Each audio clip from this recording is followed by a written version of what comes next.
گزشتہ کچھ سالوں سے جب کہیں زلزلہ یا سیلاب آتا ہے تو ایک بات موضوع بحث بن جاتی ہے کہ یہ ایک مغربی ملک کی کارستانی ہے۔ دراصل لوگوں کا اشارہ اس امریکی ٹیکنالوجی کی طرف ہوتا ہے جسے ہارپ کہا جاتا ہے۔ لوگوں کا خیال ہے کہ امریکہ یہ ٹیکنالوجی زلزلوں اور سیلاب کی صورتحال پیدا کر کے اپنے مخالف ممالک کے خلاف بطور ہتھیار استعمال کرتا ہے۔ کچھ عرصہ قبل جب ترکیہ میں خوفناک زلزلہ آیا یا پھر پاکستان میں چند برس پہلے تباہ کن سیلاب آیا تو سوشل میڈیا پر ہارپ کا خوب چرچا رہا۔ ہارپ کیا ہے؟ کیا واقعی اس کے ذریعے سیلاب اور زلزلے لائے جا سکتے ہیں؟ اس کے ذریعے موسموں پر کیسے کنٹرول حاصل کیا جا سکتا ہے؟ اور کیا یہ ٹیکنالوجی انسانی معاشرے کے لیے فائدہ مند ہے؟ آج کی اس ویڈیو میں ہم آپ کو اس کے بارے میں تفصیلاً بتا رہے ہیں۔ پی زی پرائم کی نئی دلچسپ اور معلوماتی ویڈیو میں خوش آمدید۔ HAARP high frequency active auroral research program کا مخفف ہے۔ یہ امریکی ریاست الاسکا میں چلنے والا ایک تحقیقی منصوبہ ہے۔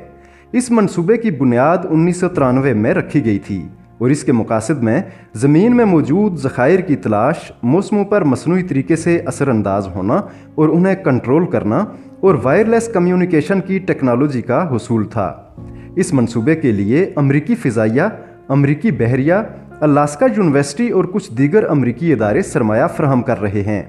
جیسا کہ بتایا جا چکا ہے کہ اس ٹیکنالوجی کے ذریعے موسموں پر اثر انداز ہوا جا سکتا ہے، وہ اس طرح سے کہ زمین کے اوپر مختلف تہوں میں سے ایک کا نام آئیونوسفیر ہے۔ یہ بے شمار مثبت اور منفی آئنز پر مشتمل ہے۔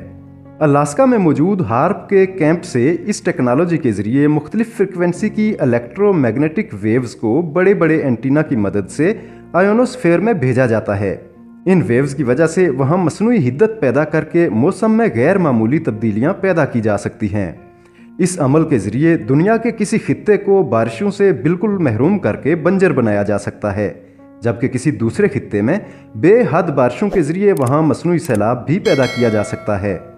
زمین میں موجود معدنی ذخائر کا پتہ لگانے کے لیے اس ٹیکنالوجی کی مدد سے مختلف طاقت اور فریکوینسی کی الیکٹرو میگنیٹک ویوز بھیجی جاتی ہیں۔ جب وہ زمین میں موجود پلیٹس سے ٹکرا کر واپس آتی ہیں تو ان سے مطلوبہ معلومات اخذ کی جاتی ہیں۔ ان ویوز کی طاقت زیر زمین مختلف معدنیات کے مطابق مختلف رکھی جاتی ہے۔ ہارپ ٹیکنالوجی کی مدد سے آئنوسفیر کا درجہ حرارت بڑی حد تک بڑھا کر اس سے ایکسٹریملی لو فریکوینسی ویوز پیدا کر کے ان کا رخ زمین کی طرف کر دیا جاتا ہے۔